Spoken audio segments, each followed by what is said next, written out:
Greetings everyone, I'm Mar. Once again, this is my opinion. As you can tell from the title up there, I'm continuing to trudge through the episodes of Everybody Loves Raymond. We're now on episode 10 of season 5 of The Sneeze.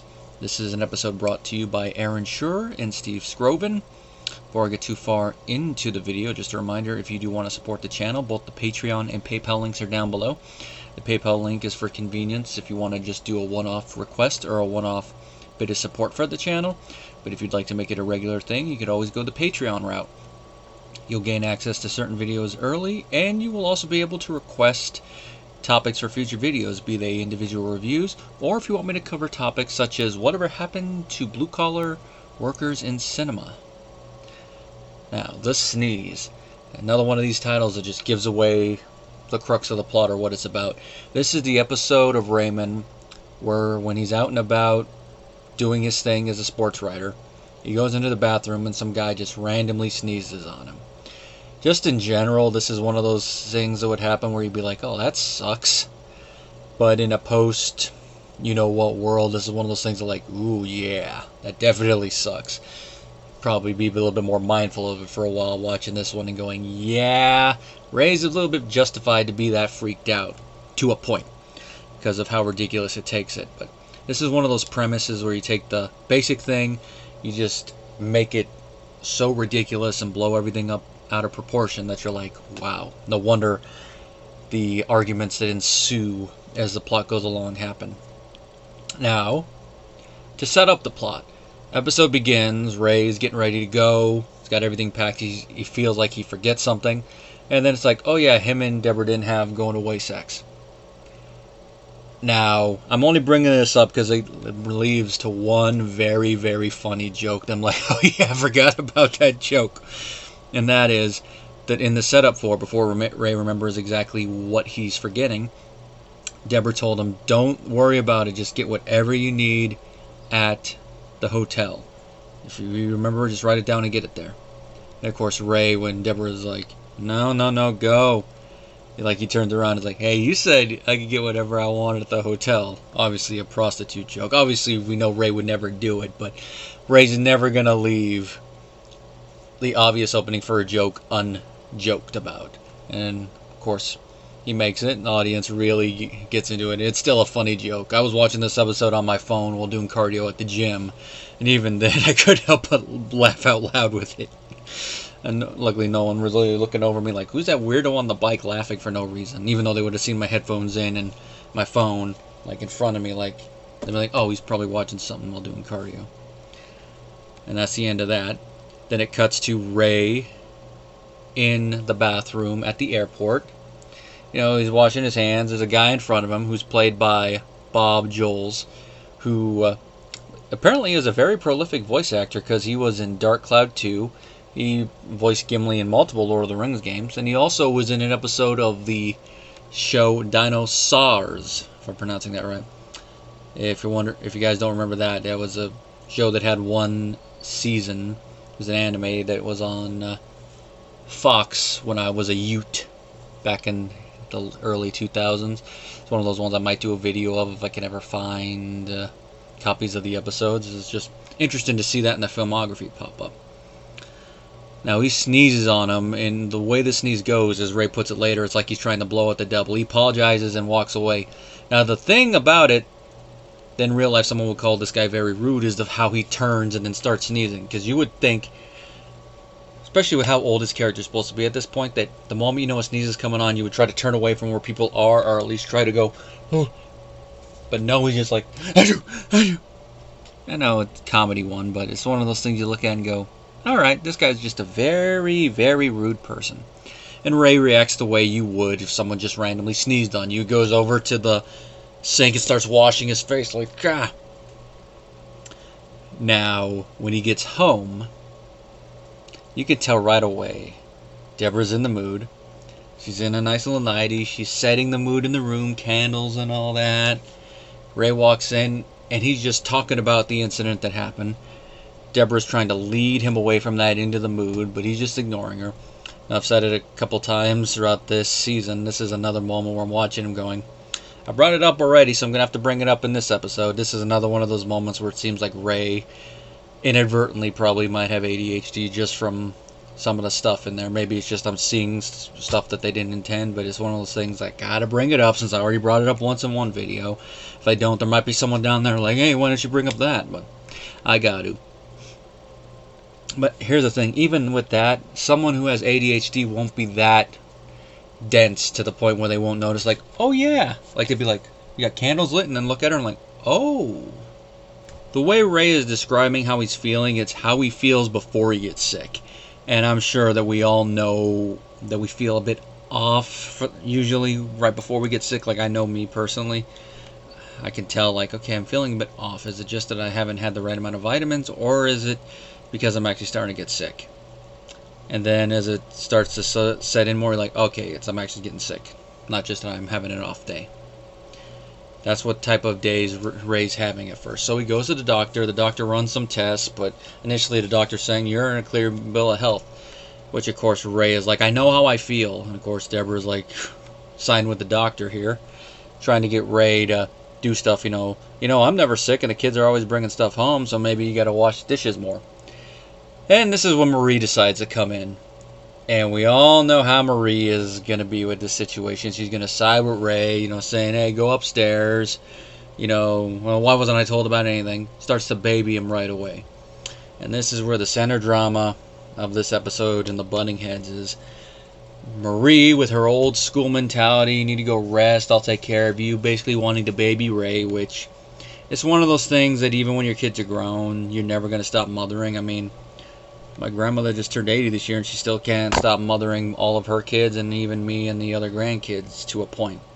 It's different levels. Like me and my brother, she raised, so she has a little bit more of that direct motherly vibe compared to the rest of the cousins, but, it's hard to turn it off. I mean, there's a lot of times where I'm like, you don't have to be like that. I don't need you to worry overly like that. I worry enough for me. I don't need you to worry for me. And then, of course, Deborah being like a little bit of that, where it's like, Marie, he's a grown man, stop babying him. And this is an episode where she really gets that mentality going. And as the episode goes on, you can see why. Ray goes up top, he's up there, he's trying to relax, because how he's feeling. Deborah decides, you know what, I'll get him some soup. And this comes after her little conversation with Marie, where Marie's like, I'm going to boil my son a chicken, and of course calls out more the difference between them, which is a little bit of political, like the subtle difference they bring up, where she's like, you're a modern woman with your woman's lib and all that. When I heard that, it's like, Marie, you're all for women's equality, aren't you? Yeah, you do know that is technically a liberal idea. That's one of those things you say to somebody, they'll be like, oh, yeah, technically it is. But I guess by modern standard and having the vote for 100 years and other stuff, I guess it's one of those things that's kind of forgotten. But technically it is. It's one of those weird little things that when you hear Marie say something like that, it's like, really? Oh, Deborah gets a soup and takes it up top to Ray, and this is right around the time his buddies show up with a pizza, telling stories about what happened at the game. And basically this is where they're doing a little bit of that take something that you would expect from teenagers and have adults do a joke, where it's like a scene where a kid stays home from school even though he's not 100% sick yet, and his friends show up just to try to make him feel better, and the mother's looking at him like, really guys, he's sick, he should not be playing. It's that type of one, but instead of the son, it's her husband, and that's why Deborah's like, really? And then Marie shows up and makes it work, so she really starts mothering him, and this is where Deborah just snaps in this episode. Now, I want you to hold the fact that she snaps and bear it in mind for what's going to happen after the scene of her snapping is over. Those of you who've already watched the episode, you know where I'm going already. Now, she rants and raves and tells Marie, I do not need you to baby him. I do not need another little boy. I need him to be a partner, my husband, not a little boy. Now, to be fair, in a relationship like this, when your partner is sick, you should be there for him. I mean, part of the vows are in sickness and in health. I mean, that's why I really hate it when, like, in a relationship, especially if you read a lot of stuff on Reddit or whatnot, someone gets very sick and then the partner chooses that as an excuse to divorce them or start cheating, where you're like, really? So you really didn't take that part of the vow seriously then. But here, if Ray was really sick, you could see that Deborah would be there for him. But right now, looking at it, it just seems to all be in his head, partially due to him saying how he feels, but then it gets worse once Marie came over and basically started working on all the little gears in Ray's head and making him feel even worse. And that is what Deborah is mad at. He's sick because you made him sick, as she says. She rants and raves, and we're on Deborah's side. And I'm going to say, even with what we find out after her rant is done, her point still stands. This is one thing that Marie needs to butt out with. When Ray is actually sick, then she could come over and be a mother if she wants to. But when he's not, stop trying to act like try to make it. We've seen this multiple times. I mean, there was an episode in season 1, the one where Frank and her had that big fight where she came over, and in that one, at least, Ray had the decency to stand up on his own and like, I'm a grown man, Ma. I'm grown, Ma. But here he doesn't. But then again, he's actually enjoying the attention in this one. Now, after Deborah is done with her rant, phone rings, it's the doctor, and apparently Ray has strep throat. So see, even with Deborah's point being a good one and standing, Marie technically wins here. Because it looks like she was right. I mean, early in the episode when she kisses Ray's forehead, she's like, he's not sick yet, but something's coming. So now, even after Deborah making all those good points, Marie is going to just feel more justified in her actions and just continue to do stuff like this, stomp over Deborah's boundaries and keep going forward. And she's going to be like, with that smug face, I know what I'm talking about, dear. Which, in real life, that would be a moment where the husband should just stand up like, Ma, I know you have the good intentions, but please, don't talk to my wife that way. And she has a good point, and then go from there. But of course, if you have the husband stand up like that, to that degree, you don't have a show. And of course, that's the non-serialized sitcom writing right there. Now, Deborah does back off a little bit when she finds out Ray really is sick, which of course, credit to her there. But like I said, it's that thing that Marie is just going to continue being right.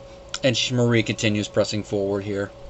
You know, the rest of the gang start acting like little children at points, like Andy bringing up he got hit in the head with a ball. Which adds to the humor in this last scene. There's a little bit more of that, you know, take something you would expect from teenagers and even adolescents and apply it to the adults. And then the final epilogue moment. Ray's sick in bed getting his temperature taken by Marie. She's like, this one's not accurate enough. She pulls out the thermometer for the other end and is like, flip over. Now in the final episode, he just looks up at her like, really, Ma? Which of course, you would think that'd be the moment where he'd actually say something like, Ma, I'm a grown man, I don't need you to do that. This one's accurate enough. Of course, that type of comment fits with Marie, and then the look on Ray's face, you can tell he's like, I should have decided with Deborah. I should have had her do the bedside manner. Even if I prefer my mother's chicken noodle soup. As Robert puts it, it can grow back a limb. But in the blooper reel, with how Ray Romano is, you know he had to do this for one take, where he actually flips over, and Doris Roberts even breaks character for a moment and starts laughing. You know for one take they got to do that. It's like the episode that's going to be coming up later this season, I believe, with the cowboy hat. There's a lot of funny takes on the blooper reel with that, where he keeps coming in with different cowboy hats. You know Ray had to do that, and I don't begrudge him. I'd probably do the same thing. It's like, how could you not? Now, acting-wise, all the characters do a pretty good job here. You know, they really do fit the characters, especially since Groven and Schur do capture them pretty well, along with the character dynamics. They give both Doris Roberts and Patricia Heaton great dialogue and material to work with, which, to the point, this is one of the 2 episodes that was submitted for Doris Roberts when she was nominated for the Best Supporting Actress in a Comedy Emmy. The other one is going to be later on, when I'll bring it up when it's appropriate there. I believe it's the Journal one, which Ray was also nominated for that one, but I'll talk about how deserving it was for that one when we get to that episode. But here you get to see why Doris Roberts deserved it. I mean, early on it's more the subtleties in her performance, whereas in that later one it's more the direct ways in how she can deliver dialogue. And overall, this is a pretty good episode here. I mean, like another example of why this period of the show's run, I think, is its high point both creatively and critically. Just another good episode. Whether it'll make the list I'm going to make at the end is going to be debatable, because I don't know how many episodes I'm going to want to put on that list. In case you're wondering what that list is, it's another thing I'm kind of stealing from Lore Runner. And it's going to be what he called essentially the VHS list. For those of you who don't know what VHS is, which I'm going to guess most of the people that watch these videos regularly know what they are, but just on the off chance there's some of you who don't. Back in the day, before DVD, we had VHSs, the tapes, those big old tapes. In addition to having movies and TV shows that were released on them, we had the blank ones, and you could record stuff off of TV. Now, just for the sake of it, this would be like if you were to compile your own best of Everybody Loves Raymond VHS tape. These are the episodes that I would recommend putting on it, so they're going to be my ones for it. That'll be an episode at the very end once I review the finale and then go into that. I don't know when I'm going to start compiling it. Probably sometime when I'm reviewing Season 9, which of course is 4 seasons away from now, so we'll get to that river and cross it when we get to that river. I kind of messed up the wording there, but that's what happens when you're doing this off the top of your head and it's almost 11 o'clock at night. Sorry. There's nothing really else to say about this episode now. Like I said, pretty good one. Don't know if it'll make the list, but we'll see. Now, the next one I can definitely say will make the list from this season. Now we're getting into the Christmas episode, and this one is going to bring up a technology thing, which is kind of fun. We go from talking about VHS to this one to talking about DVD with the next one, and of course, this is the Christmas present. Oh, and boy, there's going to be some fun moments to talk about from this one. Till next time, guys.